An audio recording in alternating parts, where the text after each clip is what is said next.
London is falling, falling, falling, and it's gone. So we just saw Not just London the bridge. We just saw the new action film London Has Fallen, starring Gerard Butler and Aaron Eckhart, which is a sequel to the box office smash Olympus Has Fallen. Yeah. So guys, what did you guys think of London Has Fallen? I liked it. You like everything. Not Except everything. for How to Be Single, but... And he didn't like the one with Reese Witherspoon and Sofia Vergara. He also didn't like War Room. There's a couple he didn't like. But, all right. Did you like Right I'll Along give too? you I didn't see that. You guys didn't see your guys' review. Did you like that one or no? What? Which one? Right Along too. Not really. But I didn't think that Gods of Egypt was gonna be beaten out for worst movie of the year this quickly, but What? it happened. This was not as bad as Gods of Egypt. Not in a long shot. It was. No, Oh, this was. because it just Gods of Egypt was just so like Gods of Egypt is just so laughably silly, it's just so bad, dumb. It's taking itself serial, and it's just so it doesn't work. This is at least I could take this kind of seriously, except for I highly doubt that like terrorists could put bombs in all these famous locations in London without some tourist walking around going, "Oh, is that a bomb? I think I should report this." highly doubt that there would be. Where do you get this many terrorists to disguise themselves in as like cops and all? Too? And because like it's supposed to be like this highly secure event. Like there's no one going, you check out, you check out, you check out. Oh, terrorist, get out. I know. It was 2 years in the making. That's enough time. Yeah, I know. I understand that, but even if you could, the entire city is crawling with these guys, and so they said they already explained that he has a lot of connections, a lot of companies, mercenaries, and all of that. He has the manpower. Yeah. Okay, so this guy I still don't think that this could really happen, but keep going. It couldn't. So this guy, he's basically just a terrorist who hates America, and so he wants to film. Yeah, like that really narrows down the list. Yeah. So he wants to film the president getting killed, like for everyone to see. And so, but it needs to take place at this funeral where many world leaders are gathering for the prime minister's death, which we find out later was an assassination, which okay, that makes it a little more plausible, not by much, but how did he know that all these leaders were going to be there? In fact, also, why were they there? How did he kill all of them too? He killed all of them except for the American president. This didn't need to be in London. All he needed was the American president, I think, right? Yeah. Well, we just wanted it to be in London, that's all. Which, okay, so I think I mentioned this before. If there's a third one, what are they going to title it if it's set in Greece? I don't think they're going to do that, but there might maybe Greece. They've already done Olympus Has Fallen. What's next? Well, because that made sense because it was the White House, and it was like the title was Olympus Has Fallen or whatever. And they just call it Greece Has Fallen. That's all they do, probably. I mean, this is called London Has Fallen. It's not called Basil Forty Has Fallen or something. Is it Basil Forty? Sorry, but I liked it. I thought it was enjoyable, even though it's definitely I still don't think don't think a lot of this could have happened. Like, I'm not talking about the terrorist thing. Mostly mine was just like they blow up a lot of famous London locations. I just don't think. I think someone would notice that stuff. Like a tourist probably or somebody would go, "Oh, is that a bomb?" or something, or I don't know. There's too much here that you could easily. Easily pick apart, and the whole thing just at the same time falls. Though I don't think they're trying to be realistic at all. Like that's the whole thing about this is an action movie. It's not like I don't think there's anything that they're trying to say this would actually because this wouldn't happen in real life, but at the same time this is an action movie with explosions and stuff. It's not really so for me I can kind of really terrible explosions. Yeah, I mean the explosions I really couldn't enjoy any of the action in this because the effects are awful. Like, I mean, the reason that they kept pushing this movie back dates was to complete the effects. I mean, I kind of thought maybe in the trailers they were just unfinished. They're no more enhanced than what you see in the trailers. Like, the helicopter crash looked fake as crap. There was the bridge collapse, and the explosion that does collapse the bridge, it looked like a Sharknado.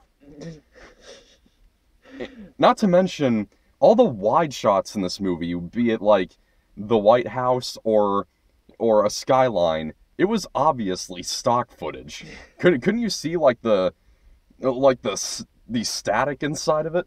I didn't really notice that. One thing I did think of, mostly the stuff that I found unintentionally funny was like most of the stuff that was bad, like which is always found unintentionally funny, was especially how none of the people could shoot Gerard Butler, but they could shoot everyone else fine. Even each other. There is literally a part where he gets stuck between like two groups of terrorists. They turn toward him, he darts out of the way, and they literally shoot each other. You just love how he can just walk gun around. Safety here. Yeah, I really didn't have. He could just put his guns away and just go. Like yeah, I never. Just not get shot. He could just take a walk. I never got any sense of suspense in this at all. I just like there's that one scene where he's like, "There's too many people. I must hide through the back." Like, what? There's plenty of times when they just miss. Why don't you just walk in there? And go. No, I'm just gonna solid snake this. Yeah, I thought, and he still, I like that they brought back his stabbing. He likes to stab people. He brought that back from the first one, that he loved to stab people a lot. Yeah. Did you guys see the first one at all? Yeah, I saw did. it. What was your guys' I'm not the hugest fan of the first one. It's Oscar worthy compared to this. But I liked the first one. I just recently watched it before Both this of one. you I are like hard it. asses. I think it's an enjoyable because like what many, like Olympus, the first one and this are both like, these aren't, like I said, they aren't trying to take themselves super seriously or anything. One of the things I have to question about a lot of these movies, like when the president is targeted or something, and it's actually answered here, why doesn't he ever carry a gun himself? Well, another unfunny intentional moment was definitely when they were about to execute the president. I just love, because it's one of those where he takes up the machete. He's like, he's gonna kill him. He's like, oh man, I could have been much faster. Like, why did it even need to be a machete? Why not just a shot to the head? Really, he should have just. It's because he wants him to feel every moment. Yeah. I mean, I understand the machete.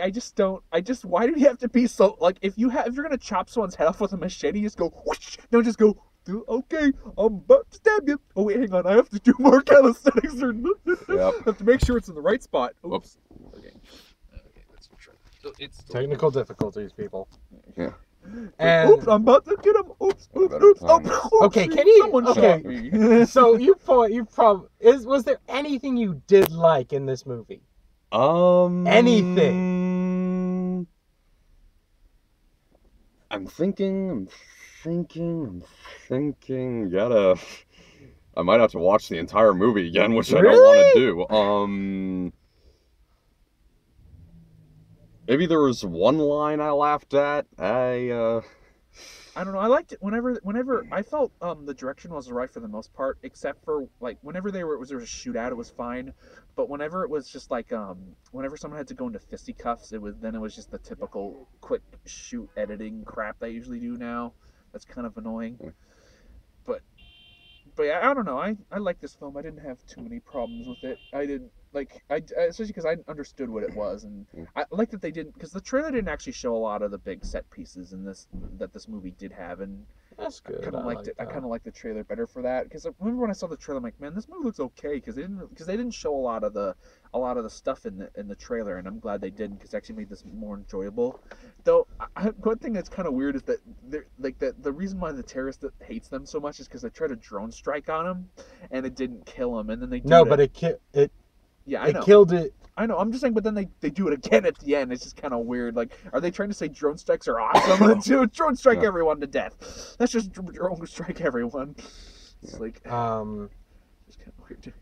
Anything you liked? He said I'm really kind of I thought it was funny. I thought some of the jokes. Maybe there was unintentionally funny, and some a lot of the one-liners in this were terrible.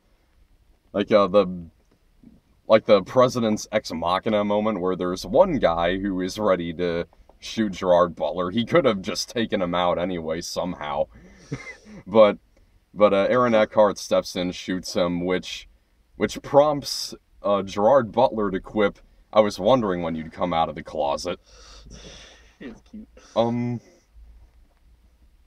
I really couldn't figure out how that was prompting of that line. I mean, at least in like that one ridiculous line from San Andreas, it kind of made sense in the context.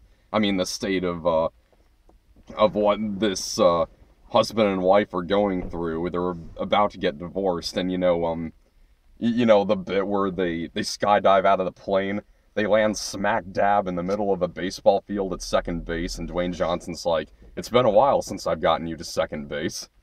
God, yeah, like you must have steered them to that. Thank God I didn't see that movie. Well, that movie doesn't take itself all that seriously, so what I'm saying with a line like that, it kind of makes sense. I mean, there wasn't like any implication that the president was gay. Well, he had a wife and he has a kid. So. Well, his wife died in the first movie. It's a joke, though. It's just a joke. But okay, yeah, but like I said, so much really, like when they're. You said that movie doesn't take it. I felt a lot about this too, because like I felt this movie wasn't really taking itself all that seriously. And then there's just. I mean, I enjoyed this a lot better than White House Down, which I thought was terrible, because there's like that had like a dumb, sappy ending with like. Because the whole thing was like the president was trying to start a peace committee, and then he ended up getting in at the end, and there was the stupid the planes are about to destroy the White House, and the girl has the American flag, and that makes them stop. It's just like the movie didn't have any of that cringeworthy stuff, so I enjoyed this. Yeah, there's some over patriotism in this. I didn't see too much of that, but also I'm like, why is it always gotta be just like the American president? Everyone who cares about the other countries? They suck. America's awesome. Kill America. They're the real evil country. I mean, they made. I mean, at least like, I mean, I'm sure like ISIS hates America, but they go after so many other countries. I mean, like France. Yeah, okay. So, yeah, that's kind of why this movie came across as like overly American. Okay, maybe I shouldn't say that, but I don't know. I didn't feel that way too much. Okay, well. You didn't like the one shot either, where they were running the one shot. I like the chemistry between. Gerard. Maybe there was a hint of that, but nothing really noteworthy. I don't think. What? I like the chemistry. Gerard Butler and Aaron Eckhart had good chemistry. Yeah. With that. You gonna say anything about that? They work off each other pretty well. Mm-hmm. Yeah. And you do get a sense that they've known each other a while. Yeah, I felt that way. In fact, this movie doesn't even need to be a sequel. I mean, there's not even when the same president gets kidnapped twice by terrorists, and there's not even a mention of that unbelievable coincidence. In fact, there's no mention of the first movie at all. Well, there's returning characters. There's returning characters. There is that one where he's just been kidnapped, and Mike goes, "How many times have you saved him?" Well, and they don't really need to do that just because it's a sequel. I mean, it's not like the whole story is about like somebody who's related to the villain in the first one going, "I want revenge for my father's death" or something. What, like Taken 2? Yeah, so yeah. Well, that was like his family though, but yeah, because even but yeah, just that But just I felt they didn't really need to. It just wouldn't make cause no one was attacking the White House or anything. It was like this is they're attacking the White House again or something. That's true. At least that's true. At least this wasn't like a complete rehash of her. And I hate when they were trying to make it. They were trying to make it bigger. It was a complete rehash. No, I didn't feel that way at all. I mean, they want to make it bigger, but because the thing about the first one though, the first one was about a guy in the White House trying to survive. You guys haven't seen the first. I just saw the first one like a couple hours before I saw this movie, so it's a bit more fresher in my mind than you guys. But that was mostly a guy stuck in the White House or whatever, and this one was just a much bigger, like in a city or whatever, trying to escape. And the president, like in the first one too, the president was barely in it. The president was mostly in the cellar as a kidnapper, and you would mostly focus on Gerard Butler for the most part, trying to get to him. And this one, the president was there usually with him, except for one. There was a point where he does get kidnapped, but for the most part, they're together for the most part of the film. And that's the thing that's, I think, the big difference. Anyways. I will say Gerard Butler is definitely better in this than Gods of Egypt. Yeah, because he plays a much... I like him... I want him... Because that's, I think, another reason why I like this, too, is because I want to see Gerard Butler as an action hero. I don't really want to see him as... Because he doesn't do a good villain all that well, and he's not that charming for romantic comedies, but sorry, Don, you go. For Gods of Egypt, I pretty much saw that for Gerard Butler. Like... They were really... and I think he was just tacked on for, name value, mostly, in Gods of Egypt. I mostly just like because he wasn't very good in it, because he just doesn't play a very good villain. I mean, not all actors can play villains. That's true. And I just thought he just was kind of... It takes really good actors to play both heroes and villains. But yeah, I think he's a much better... I always like to see Gerard Butler as an action star. I guess maybe that's why I enjoyed it a bit more than Pop probably did. Because I did enjoy this film a little. Because I got what I wanted from it. Oh wait, there's one thing this is very rare, but I feel like I think Gerard Butler really should have just really killed the villain in this, don't you think? I was fine. He didn't. Because the last one's like, I'm gonna stab you in the brain. He literally stabbed the villain in the brain. But just the villain wasn't there. It wouldn't have made. He's Secret Service. He's supposed to protect the president. It wouldn't make any sense if he's like, I'm gonna leave London for 5 minutes, go find the villain, stab him. It'd just be kind of weird. I mean, just having him die having the villain die like that. It didn't feel any. I didn't feel any. It wasn't satisfying. I was fine with it. I was kind of satisfied. Another thing, I don't usually ever feel this way, but I kind of felt like there were times where the movie was overly sadistic. Like a guy gets stabbed in the eye with a knife, falls down, and it actually feels the need to zoom in on his face after that happens. I didn't feel it was like I've seen worse. So. Oh yeah, I mean I've seen worse too, but. So I think we've cut this one. Oh, I'm not through with this movie yet. Really? This movie accomplished what should have been an impossible task. It makes Morgan Freeman bland. I didn't feel that. The entire time. Poor Alex Cross. Okay, I never saw Alex Cross. But, no, that's the character Morgan Freeman plays. Yeah, Well, because Tyler Perry played Alex Cross, and he was in the movie called Alex Cross. Really? But yeah. And then Morgan Freeman was him in Along Came a Spider and For the Girls or whatever it's called, or I forgot what one was called. The other one, he was Alex Cross in 2 movies: Along Came the Spider, and the one that he did first, Kiss the Girls or whatever. Yeah, Kiss the Girls. Yeah. I actually read Along Came a Spider, and it's a good book. Yeah, but I've seen both of Morgan Freeman's, and then Tyler Perry was Alex Cross, and though just Alex Cross movie, just called Alex Cross. I didn't see it. My mom and brother did. They didn't like it. I think they didn't like it so much. I've heard bad things about it, but sorry, continue, Pop. Yeah, so Freeman spends like nearly the entire movie sitting at the table, and yeah, the first one kind of does that. But he has more to do, I guess. But he has more to do in that, definitely. And so the leader of the terrorists, he tells them that he wants their president, and he just bluntly replies, "That's not going to happen." Yeah, there's some really cheap dialogue in this too, like the death scene with Angela Bassett's character. I thought that was handled all right. I need you to do me a favor. Don't die. Or actually, she says, stay alive and teach those bleepers. Yeah, I like her death. You've already said crap. I like the way she. I like the way she dies. Because when I was seeing that scene, I was just thinking the whole time. I was thinking Angela Bassett just going, "I have to die because I'm not going to be in the third one." So I just keep imagining that scene with her going, "Go, because I'm not going to be in the third one. I'm done after this. Bye." Because in the first one, she was basically just sitting in the same room as Morgan Freeman, and they didn't do that. So I'm pretty sure because they wanted her, she's like, I'm not going to be in a sequel. I'm too busy. I got to start American Horror Story season, whatever. Right. I kind of saw the whole mole thing coming. Yeah, me too. This was planned. I knew this was planned out far too thoroughly. Just to be, you know. Well, because I knew there was two scenes. Like, I knew who the mole was going to be. I knew it was going to be that one guy. And I Really? Yeah, I did. I also knew that Gerard Butler's contact was going to turn out to be a woman, too. I kind of saw that coming, too. But other than that, I didn't really mind it so much because this movie was kind of silly. I just kind of enjoyed it for the most part. But, okay, do you have anything else to say, Pop? You said you had some more. Yeah. I also have to address that, that this movie, I think it thinks it's cooler than it is by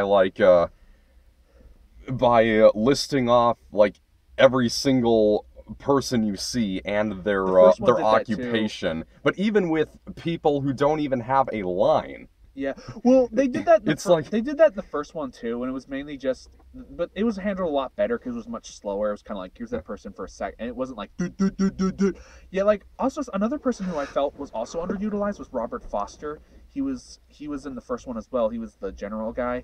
He was in this, and he barely had said anything. He's just kind of in the background for most of this. I mean, he was actually a big part of the first one actually. I think they might as well just label everything in the room like you see in a children's book. Or like, from I don't know if you saw Nostalgic Critic Review of Captain America. I didn't. Yeah, because they keep, every time they go to new places, like Rome, this one place. So then he's like, why don't you just label anything? It's like a woman, a table, a umbrella. Yeah, right. Well, I think I've I think I've gone through my scathing review. He's cut through this. He's cut this movie enough, and yeah. I like this film. Let's give this the grading. You first. Yeah, you guys aren't gonna like it. Yeah, this movie was free of suspense, terrible effects, terrible script, and yeah, I've exhausted all my criticisms enough. London Has Fallen gets an F. Oh. Yeah, I went there. I like this film, but maybe because you didn't give Gods of Egypt an F. How dare you? Everyone else would give that an F. How good you not give an F? I don't really know where he's coming from. I thoroughly enjoyed this movie, and so I'm just gonna. But again, not as much as some of the other ones I've loved. This one was just something I just sat down and just enjoyed it for what I saw, what it was. And I'm giving this sucker a C. All right. But it was fine. I didn't hate it. I give it a B-. Okay. That's some pretty mixed opinions. Okay, yeah, we got one new trailer for The Darkness. What about, you guys already talked about Free State of Jonas and Warcraft? Yeah, we talked about Free State of Jonas and Warcraft already. I have to say what movie what's the new one we saw again? Sorry, remind me. The Darkness. The Darkness. I've seen the trailer before, but yeah, okay, go. And when I first heard it, I didn't see the trailers. I didn't get a description, so I thought this was going to be based off the Top Cow comic. And I would have thought that it was going to be Insidious Chapter 4. But from what I've seen, I actually like this, and I'm, yeah. Okay. Yeah, I think it looks enjoyable. It looks kind of creepy. I mean, it does have one really weird dog jump scare. That was kind of weird, but the rest of it looks interesting. I want to see it, though. There's still that Blumhouse film from the director of Oculus, that Before I Wake. I remember seeing trailer for that for a long time, and then they just kept. I guess they postponed it because it never came out. But I still see it like it's coming out here. Oh no, it's coming out here. I don't see trailers for that anymore. But this one looks good. I like it, and it has Kevin Bacon in it, which is awesome, and also has what's her name, who was Gerard Butler's wife in the movie we just saw. And the kid from Gotham, Bruce Wayne from Gotham. Christian Bale playing a kid. Mom, Dad. I think That'd be funny. And oddly enough, we didn't get the trailer for Miracles from Heaven. Yeah. Oh, thank God. I'm so glad. Actually, that's funny because thank God. Maybe he had something to do with it. I give it a. So I guess I'll give it a. For me, it's a yes, because I like the director. I liked he directed Wolf Creek. I really liked Wolf Creek, and I've always kind of wanted to see him do something else. So I'm curious. Okay. So I'd say maybe. Yeah. Okay, what do you think? Yes, no, or maybe, John? Yes. The Darkness. Yeah. All right. All right. So next is Zootopia. Yeah, Zootopia. Zootopia, and I'm pretty sure we'll see the Miracles from Heaven trailer before that one. It's a kids' film. Hopefully not. Yeah. But all right. That's of course Disney produced it for out of nowhere. We're producing Christian films now. Okay, update. I didn't hate myself while watching London Has Fallen. There are worse movies that I rate an F, so bring it up to a D-. Okay.